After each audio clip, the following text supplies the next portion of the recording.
விஜயகாந்த் உடலுக்கு பொதுமக்கள் அஞ்சலி செலுத்த சென்னை தீவுத்திடலில் ஏற்பாடு.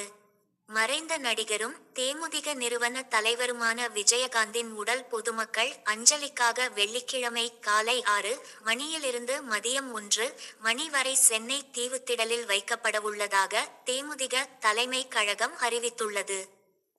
இது தொடர்பாக தேமுதிக தலைமை கழகம் வெளியிட்டுள்ள செய்திக்குறிப்பு.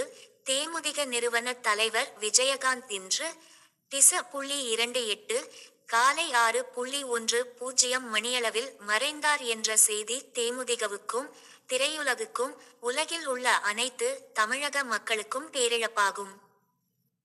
மறைந்த விஜயகாந்தின் உடலுக்கு பொதுமக்கள், கட்சி தொண்டர்கள், அரசியல் பிரமுகர்கள், திரையுலக பிரபலங்கள் மற்றும் கலைத்துறையைச் சேர்ந்த அனைத்து தொழில்நுட்ப கலைஞர்களும் இறுதி அஞ்சலி செலுத்துவதற்காக சென்னை